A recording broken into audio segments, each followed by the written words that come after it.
Hola, queridos conspiradores en Hola. casa, conspiradora. Hola. Querido Alex, conspirador. Bueno, insisto en que a Benito le dimos unos días de vacaciones. Ya es un hombre muy mayor y entonces como tal se lo merece, pero ya muy pronto va a estar con nosotros. Nos está ayudando en los promos y yo creo que es un ratito más que vamos a lamentar su ausencia. Benito, te necesito para balancear esto, de verdad. ¿Cómo se extraña al querido Benito? Si fue tu idea de velar su edad avanzada y que es superpoblación de riesgo y todo eso. Bueno, pero si les parece es que tuvimos tantos WhatsApps y tantos correos y Twitters pidiéndonos que continuáramos con el Chacal, con Victoriano Huerta, que nos pareció imperativo hacerlo porque contamos nada más una parte, la primera parte de su vida, pero no el desenlace de su existencia y sobre todo el golpe de Estado y su gobierno y la revolución y todo lo que ustedes quieran. Claro, porque en esta parte de los festejos de la Revolución Mexicana, de ninguna manera estoy diciendo que hay que festejarle, pero no hay que olvidar y no hay que desdibujar a este personaje que de verdad hizo una tras otra, ya sobre todo en la presidencia. Verdaderamente se volvió muy malo. Finalmente un dictador y una tiranía, ¿no? Sí. Muy breve, pero efectivamente sí va a violentar derechos, leyes, habrá crímenes políticos, de lo cual estaremos hablando ahorita. Habría que también analizar lo que dijiste en el sentido de que se volvió muy malo. ¿Se habrá vuelto muy malo? O le floreció. Pues O ya era un alacrán desde que nació, pero bueno. Yo creo que esa política mexicana estaba podrida, Sí. esa generación, y ahorita lo podemos analizar. Bueno, salud.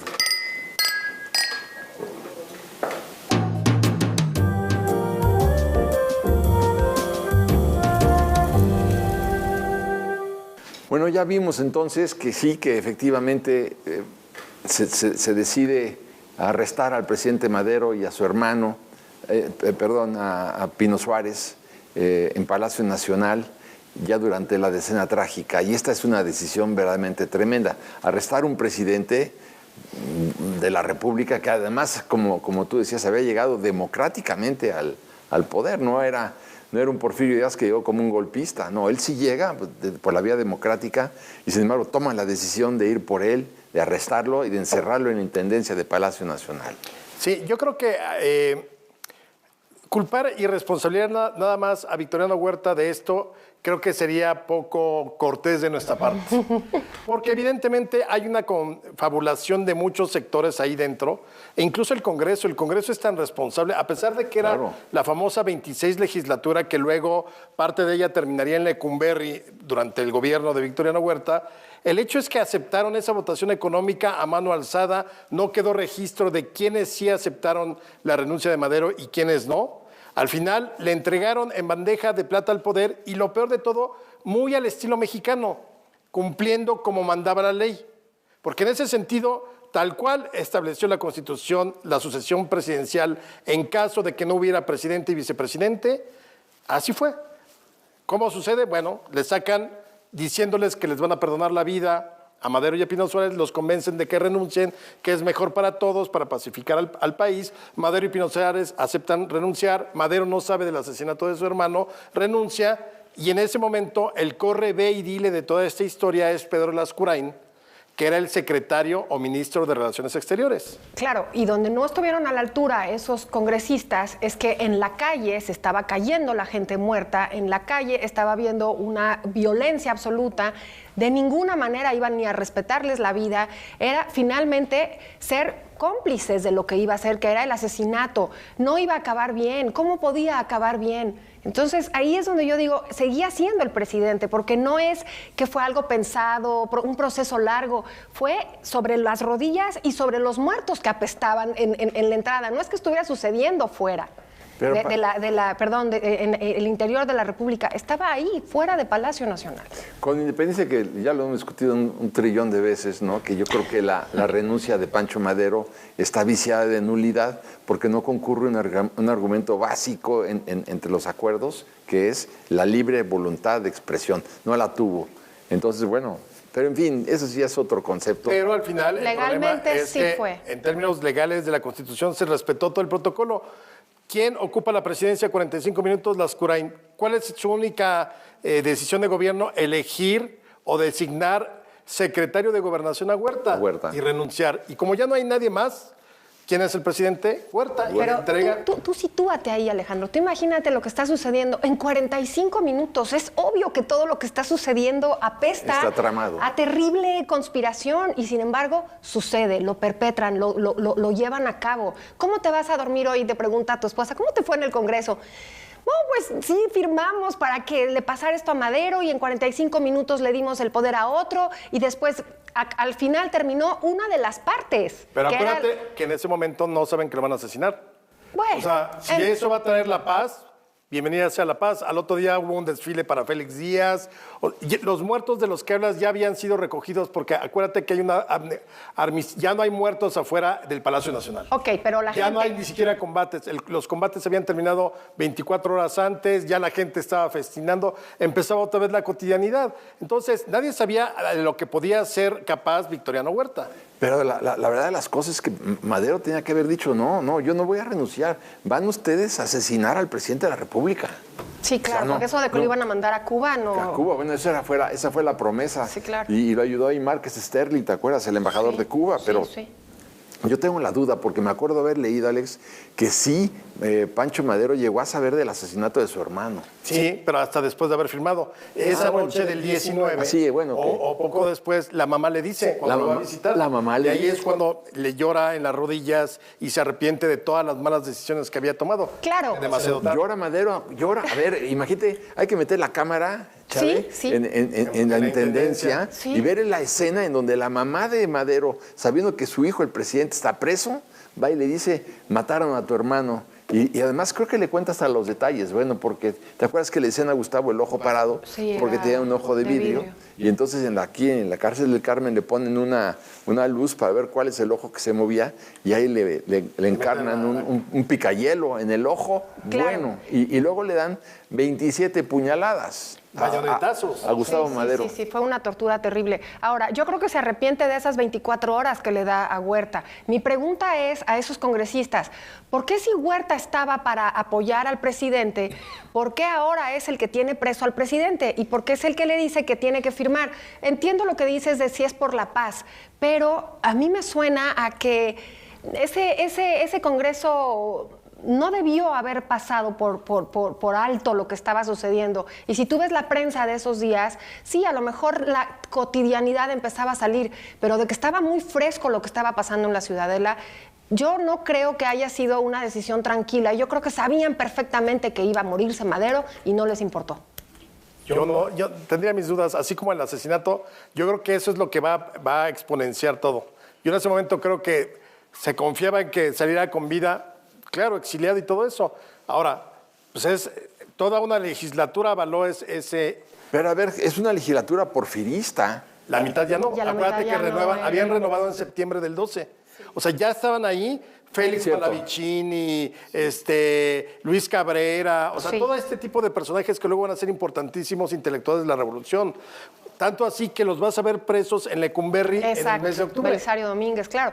Y bueno, pero lo que quiero decir, sí, es que de cualquier manera ellos veían esa mitad, veían una posibilidad de que llegara un nuevo Porfirio Díaz al poder, y ese nuevo Porfirio Díaz se llamaba Victoriano Huerta, y por eso aplauden la renuncia y lo que fuera necesario. Quizá. Pues sí, y se hablaba de que quizá pudiera regresar Porfirio Díaz. O sea, yo creo que el gran ganador de ahí es Huerta, porque engaña a todos. Sí, claro. Sí. Y todos se dejaron de engañar, porque, a ver, Félix Díaz es el sobrino de Porfirio Díaz, que era un ningunito, y él pensaba que sí en octubre iba a haber las elecciones y todo el mundo feliz, y a la mera hora, cuando ve que es verdaderamente un asesino en la presidencia, Huerta sale por pies del país y ya no regresa. Claro. Ahora imagínense ustedes cuando llegan por Pancho Madero y porque hay una cosa que es bien interesante. La esposa de Pino Suárez ya le había dicho en 6 ocasiones, José María, renuncia, y él se negaba. El día en que arrestan al presidente y a Pino Suárez, ese día finalmente le acepta la renuncia Madero y no le da tiempo. Horas antes, sí. Horas antes, no le da tiempo de mandarle al Congreso para aceptar la renuncia del vicepresidente. ¿Sabes qué es una tontería? Realmente hay 17 errores de Madero que podrían haber prevenido como termina la historia. Claro, ahora, ¿no creen que Victoriano Huerta ya al ser el presidente se gana la rifa del tigre? se le viene una situación que no puede controlar, incontrolable. Pero antes que eso que quiero ir, que es un pasaje prácticamente de novela, ¿no? Cuando van a la intendencia y le dicen a Madero, vámonos, y le dicen a Pino Suárez, vámonos. Ay. Él cree en su foro interno que va a tomar el barco Cuba. Oye, y está Felipe Ángeles, nos olvidamos que también Sí. ahí estuvo preso. Increíble que salga... Y lo perdona, Exacto, lo perdona Huerta. por militar. Pero él cree, yo, a lo mejor ustedes no, pero yo sí creo que Madero en ese momento piensa que sí realmente va a abordar el barco Cuba y que le van a dar la libertad, ¿no? Yo creo que no, porque Ni yo. fíjate, él había renunciado ya como presidente el 19. Sí. Pasa todo el 20, todo el 21 y el 22. Era como para sacarlo el otro día a Veracruz. Claro. Además, imagínate, te sacan, llega Rafael Pimienta y Francisco Cárdenas a decirle que los van a trasladar no a la estación del tren, sino a la penitenciaría. Sí. ¿Quién te traslada a las 10 de la noche en sábado de un confinamiento, digamos, que no era una cárcel propiamente, a la penitenciaría? No, y además si No, ya yo habían creo que torturado, ya- claro, ya sabía, estoy de Ya acuerdo ella con sabía, él. ahí Lo de, sí. lo de su hermano, Ahí o ya sea, sabía. no creo que haya pensado, a ver, mi hermano no tenía tanto peso como yo, que Sí. tenía la investidura presidencial, me van a Pero tornar. hay otro punto, fíjate, Madero condiciona la entrega de su renuncia para cuando él ya hubiera estado navegando y sin embargo Huerta incumple este compromiso y publica la renuncia, bueno, y logra la renuncia. No, pues el que la lleva es Lascurain. Lascurain. Eso Sí, también es un- por eso. es lo que te digo, que Entonces gente sí, alrededor entonces yo tuyo. sí creo que, pero lo importante es que creo que fue Mondragón el que lo conduce y en la puerta sí fue de la Procuraduría ya, ¿verdad? No, ya fue en el tramo antes de llegar a Lecumberri, ¿A el Lecumberri? asesinato. Llegan a Lecumberri Sí, y les dicen, entra por atrás. No hay por atrás. Se van a la parte posterior de la penitenciaría y ahí los asesinan. Sí, un paredón, literal, casi. Pero el que le dispara al presidente de la República por la espalda y le da un tiro en la cabeza. Acá, dos tiros en la parte posterior. En la parte posterior y lo mata. Y creo que Mondragón es el que le dice al otro, dispárale al tuyo porque este ya no dijo ni pío. Y claro, se cae muerto el presidente Madero y huye en ese momento José María Lascurain. No, Pino Suárez. Perdón, Pino Suárez, y se cae en una zanja y se queda con el hueso abierto, viendo boca arriba y le dice, o lo matas tú o lo mato yo, pero ese tiene que morir. Le meten como 13 tiros. Ahí le meten, 13 tiros al vicepresidente Pino Suárez, que era todo un personaje Pino Suárez. ¿verdad? Bueno, pues entonces la violencia estaba menos que contenida, desatada, una escena trágica que justamente va a llegar a esta presidencia de Victoriano Huerta, donde tenía, imagínate, que primero échense ese trompo a la uña, como se decía antes, pacificar el territorio, pacificar el ejército. Pero fíjate, yo creo que él piensa que empieza con buenos augurios. Porque para empezar, yo creo que salvo Sonora y Coahuila, el resto de los estados de la República lo reconocen. Sí, pero tienes ahí un Villa que inmediatamente va a brincar. No, ¿León? Villa se va a tardar. Bueno. Es decir, Es Carranza. Es que en 17 meses que dura su presidencia, todo es como esta rápido. es como la visión como muy típica. Y entonces todo el pueblo... Carranza se toma su tiempo para ver cómo se viene el mapa Sí. y es hasta un mes después del asesinato cuando desconoce a Huerta, un mes después. Zapata se tarda un mes después. Todavía hay negociaciones entre Carranza y Sí, Huerta. claro. Increíble. Y además, Huerta sí cree que Lane Wilson, que le había prometido el reconocimiento del gobierno de Estados Unidos, iba a permanecer como embajador en México y que iba a lograr el reconocimiento y no. Como cambia la administración presidencial en Estados Unidos y se va Taft y llega el demócrata Woodrow Wilson está totalmente en contra de lo que había hecho el embajador, lo retira y baja el nivel de categoría diplomática de la embajada a oficina de negocios. Claro. Y ya no hay embajador, no hay reconocimiento y entonces ahí es cuando empieza Huerta a sentir que está solo. Y además va a empezar una política del reconocimiento que es como el garrote y la zanahoria de Estados Unidos, porque ahí es donde la revolución toma un curso con las decisiones que estaban tomando en Washington. Pero fíjate que es interesante ver cómo ya Pablo González tiene un acuerdo con Venustiano Carranza antes del asesinato de Madero para levantarse también en armas en contra de Madero. Esta parte es terrible. Y además luego las negociaciones que están por escrito entre Venustiano Carranza y Victoriano Huerta, donde decía, ¿me vas a dar o no me vas a dar la Secretaría de Gobernación? La Secretaría de Gobernación. Son cosas que, bueno en fin.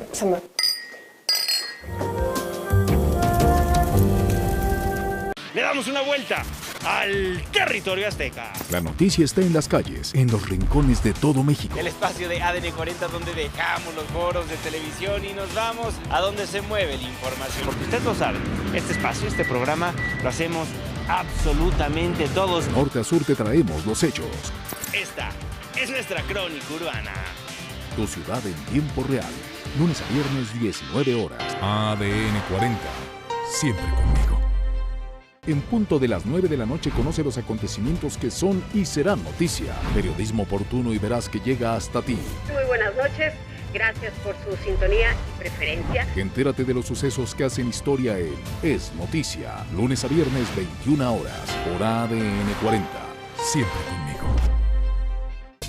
Todas las noches en esta República MX, el análisis, el debate, los temas de fondo y la información.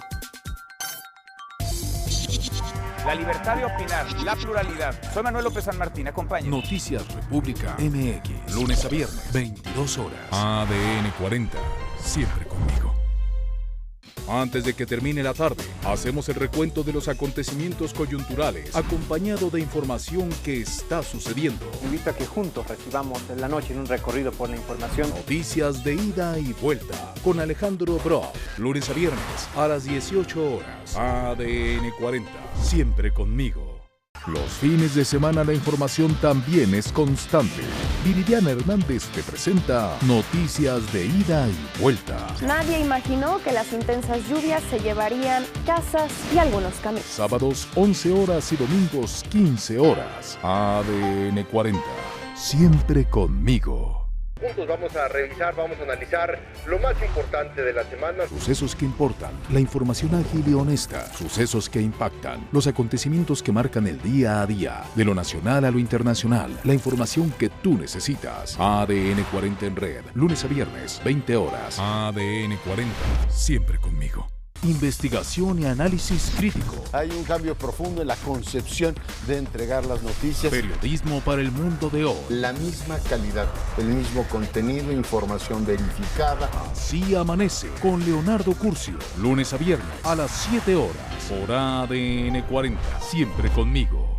Es de mañana. Somos la voz de las causas sociales. Hay una puerta de esperanza para darle seguimiento y que se haga justicia. Análisis y reflexión para entender tu entorno. Acompáñenos con todas nuestras plataformas. Opine. Es de mañana, lunes a viernes, a las 8 horas. Por ADN 40. Siempre conmigo.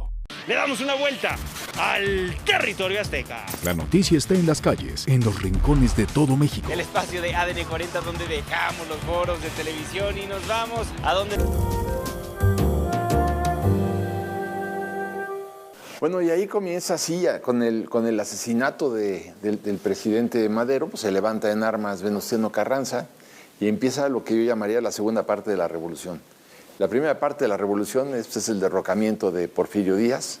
La segunda parte de la revolución es pues, toda la lucha armada en contra de Victoriano Huerta. Y la tercera parte de la revolución es cuando finalmente sí ya es derrocado Victoriano Huerta y viene la Convención de Aguascalientes, no se ponen de acuerdo en la Convención de Aguascalientes y entonces ahora sí...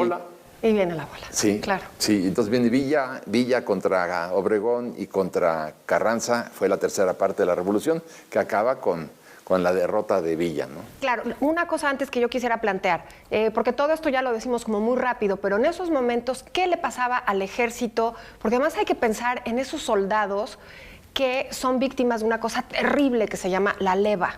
Cuando se les van acabando hombres de un lado y de otro, el oficial, el de Victoriano Huerta, el castrense, el que estudió en el colegio militar, tenía idea de que iba a poder pacificar ese territorio a través de otra vez una institución militar fuerte. Y entonces, ¿qué se le ocurre? La leva. Qué cosa tan más trágica, porque a todo esto que tú dices, métele un elemento brutal para las familias, que además económicamente se venían unos momentos terribles ahora con la leva. Tampoco le va a alcanzar porque viene toda la inestabilidad. Los carrancistas poco a poco van ganando territorio, los zapatistas, y bueno, qué decir. Pero vale la pena que explicaras lo que es la leva. La leva, bueno, es el ejército que por ley a los mayores de edad de una casa los lleva, aunque no tengan instrucción militar, y se vuelven soldados. De ser a la fuerza. A la fuerza. Bueno, el hecho real es que sí estalla la revolución y claro, se queda el presidente Wilson de los Estados Unidos diciendo, ¿y ahora cuál es mi papel, verdad? Porque ¿y ya a qué facción vamos a apoyar? ¿Vamos a apoyar a Victoriano Huerta como dictador? Pues no, porque lo que quería también el presidente Wilson, que era su gran orgullo, era vender la idea de la democracia en América Latina, tomando como ejemplo a Pancho Madero. Claro. Y claro, cuando ve que a Pancho Madero lo asesinan, entonces dice, bueno, ¿a quién voy a apoyar? ¿Voy a apoyar a Carranza? ¿Voy a apoyar a...? Y entonces viene luego la invasión de Veracruz. Pero fíjate... Yo creo que los primeros meses él piensa que hay viabilidad en su gobierno. Toma al menos dos medidas son brutales de Victoriano Huerta. La primera es, acaba con sus enemigos en la Ciudad de México. Hay documentados cerca de 120 asesinatos de líderes obreros, periodistas, políticos, diputados y senadores. No solamente Serapio Rendón, diputado, lo asesinan, o Belisario Domínguez en octubre, sino también, por ejemplo, un diputado de apellido Pastelín, un poeta que es Solón Argüello, o sea... Y tiene a su grupo de asesinos que están entre ellos el Matarratas y otros que eran como siniestros y que entierran, por ejemplo, en donde está Azcapotzalco, Lechería, ahí entierran cadáveres, en Santa Fe entierran cadáveres y de pronto hay verdaderamente una tiranía, dictadura total en la Ciudad de México. Claro. Y luego junto a eso se da cuenta de que ahí ya da el golpe de Estado, no golpe de Estado, el golpe contra sus aliados y decide disolver el Congreso en octubre. Porque pasaba una cosa curiosa en las sesiones del Congreso. Había gente que se le oponía, el famoso cuadrilátero por donde estaban sentados los congresistas. Y entonces era una opinión, o sea, lo que él decía, lo que decían los que estaban a favor de él, no pasaba en el día. Y ese cuadrilátero era, digamos, el contrapeso a lo que quería hacer Victoriano Huerta. No. El cuadrilátero son 4 grandes tribunos. Sí. Porfiristas y huertistas. Quienes estaban en contra era el bloque renovador de maderistas. Ok, pero lo que quería terminar era justamente con esas voces que en el día, en el Congreso, no eran a favor suyo. Pero tú imagínate el discurso que da, que parece que no lo llega a dar. No lo da. Belisario Domínguez lo imprime, pero un discurso verdaderamente tremendo. Arrestan a Belisario Domínguez, lo llevan a un panteón, le piden que cabe su propia tumba. Y aquí no sé, porque tampoco tengo toda la evidencia, sí le cortan la lengua. No, está ya muy documentado de que no le cortan. Lo asesina, claro que lo asesina. Bueno, sí, es grave. Ya era un detalle. No, ya, sí, exacto. Pero antes parece ser que el doctor Urrutia es el que le corta la lengua. Aureliano. Que además ya había operado de cataratas a Victoriano Huerta, en un hombre cercano a Huerta. Pero no se ha demostrado que le hayan cortado la lengua. No, pero ahora, lo que sí está demostrado es que en estos meses, a mí me parece que es muy poco, 17, se convierte en un terrorífico dictador, asesino, disuelve el Congreso, se le viene, o sea, es como una persona que empieza a convertirse en un monstruo, como en los cómics, que una cosa que le va pasando tras de la otra lo convierte en la decisión que sigue es peor y peor y peor. Y junto a eso, la revolución constitucionalista va tomando fuerza. Además, por un lado, Zapata, que pelea independiente a el ejército constitucionalista, y por otro lado, Villa, Obregón, Carranza, todos ellos. Fíjense, la División del Norte se forma hasta el 29 de septiembre del 13. Sí. No obstante que Villa ya estaba peleando, pero ya formada. Las grandes derrotas de Huerta empiezan desde, digamos, los últimos 2 o 3 meses de 1913 y los primeros 6 del siguiente, que es con lo que tú decías, cuando se complica todo el asunto por la invasión norteamericana a Veracruz, que Huerta la supone en un momento dado como la posibilidad de llegar a un acuerdo con los revolucionarios para hacer frente a los gringos, pero Carranza le dice, no, chiquito, primero voy por ti y luego yo ya me entiendo con los gringos. Claro, y al exterior tenía una política un poco compleja, porque imagínate que tiene que declarar moratoria, tiene que decirle al exterior, mi presidencia, además de que adentro soy un dictador feroz, no tengo ni con qué pagar la deuda, no tengo una acreditación diplomática, estoy al aire. Pero hay más, fíjate que es interesante cómo se financia la Revolución Mexicana. Esa parte me parece muy interesante. Si México no era un proveedor, un fabricante de armas, no tenemos una industria militar poderosa, ¿de dónde salen las armas? Claro, me queda claro de dónde salen por el lado de Huerta, pero ¿dónde sale el dinero para financiar las armas de Carranza? Claro, tú puedes decir, teníamos 27 tipos diferentes de papel moneda, cada facción imprimía dinero en el furgón de su ferrocarril. Sí, pero eso no te lo iban a aceptar, ese dinero, no te lo iban a aceptar los proveedores de armas alemanes. Te iban a decir, queremos dólares, queremos marcos, queremos oro o plata, digo. Y sin embargo, ¿cómo se financia? ¿Dónde salen las armas, no? Pero bueno, el chiste es que acaban finalmente con Huerta. Huerta tiene que renunciar, se va Él renuncia el 15 de julio del 14. Sí, 14 después de que pierde en Torreón, ¿no? Después de que pierde también en Zacatecas y bueno, pues se tiene que ir y se va. Pero entonces, hasta ahí parece ser que queda la historia. A donde quiero llegar es que cuando él se va, junto con Aureliano Blanquet... Otro personajazo, por fin. Aureliano Blanquet se van a vivir a Barcelona. Hasta ahí le sigue la ruta el Kaiser de Alemania, porque el Kaiser de Alemania quería crear un conflicto entre Estados Unidos y México, porque había estallado la guerra europea, y lo que él quería es que Estados Unidos declarara a México la guerra para que mandara soldados a México, mismos soldados que no podría mandar al frente europeo para apoyar a Alemania y para apoyar a Francia y para apoyar a Inglaterra. Entonces quería crear un conflicto militar. ¿Quién era el hombre ideal? Victoriano Huerta, que estaba en Barcelona. Sus credenciales hablaban por sí mismas. Sí, entonces era una maravilla ver cómo esto lo están espiando los Estados Unidos, lo está espiando Carranza, y que cree el Kaiser que nadie sabe de estas negociaciones, y sí que sabían de estas negociaciones, hasta que finalmente convencen a Huerta de regresar. A Huerta de regresar, y le dan una montaña de dinero, y el Kaiser reúne una gran cantidad de armas en la frontera norte para derrocar a Carranza. Y llega a Estados Unidos. Y ahí se le acaba el teatrito a Huerta. ¿Sí? A Huerta, cuando llega a Estados Unidos, a Nueva York, le preguntan, ¿y usted a qué viene? Y aquel cree que nadie sabía, cuando la inteligencia gringa y la inteligencia inglesa y la inteligencia de Carranza sabían a qué iba, ¿no? Y toma un tren para llegar al sur. Él bien dice que viene a arreglar cosas de su familia y que se va a dedicar a la ingeniería. Pues claro que no le creen y lo arrestan en Texas, finalmente, a Victoriano Huerta. Y lo confinan en Fort Bliss. Fort Bliss. Y ahí muere de cirrosis, como mencionabas en el episodio anterior. Fíjate que es muy interesante ver cómo, desde que está en Fort Bliss, está encerrado ahí y sabe que los Rangers de Texas ya mataron a balazos a Pascual Orozco. Él dice que ahora sí se siente solo. Y empieza a sentirse muy mal físicamente, ¿no? Y entonces los médicos de Fort Bliss, los gringos, deciden operarlo, pero le iban a poner un anestésico y él dice, no, porque entonces puedo hablar dormido.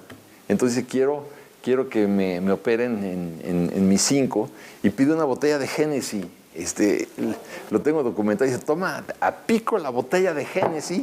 Y entonces muerde un esparadrapo y dice, señores, se echa para atrás, estoy a sus órdenes. Y lo operan absolutamente borracho. Y es cuando descubren que tenía el hígado del tamaño de una nuez, Victoriano Huerta. Sí, claro. Y muere en enero del 16. Del 16, exactamente. Ahora, lo que resulta muy interesante es entender esta geopolítica, porque cuando nos enseñan la Revolución Mexicana parece ser que todo es interior, y sí, efectivamente, es un gran motor, pero estábamos inmersos en un conflicto bélico internacional. Eso es la geopolítica, y lo que México siempre ha estado cerca de Estados Unidos ha sido para bien y para mal, porque claro, bueno, hemos resultado nos han bailado de las dos formas, y me parece apasionante entender esta parte de Alemania buscando, imagínate qué enredo, pero Huerta tampoco, cuando ha de haber firmado los acuerdos de la embajada, nunca se imaginó lo que le iban a hacer en Washington. Pero también habla de que el Kaiser con todo y el Kaiser no conoce mucho México, o sea... No, bueno. Sabía perfectamente, no sabía que Huerta ya no tenía absolutamente ningún crédito, ni nadie lo iba a apoyar, ni nada, o sea... Pero sí los alcances que había tenido, porque ve el daño tan grande que le hace justamente a la democracia de Madero, lo que le hace al país. Claro, pero pues... desconocen lo que sucede acá, ¿no? Sí. Ahora hay que ver también que Madero en buena parte se echa encima a Wall Street cuando empieza a poner el impuesto al petróleo Después llega Huerta al poder y dice, bueno, no puedo apoyar a los gringos, voy a apoyar a los inversionistas ingleses y alemanes, a Lord Cowdery.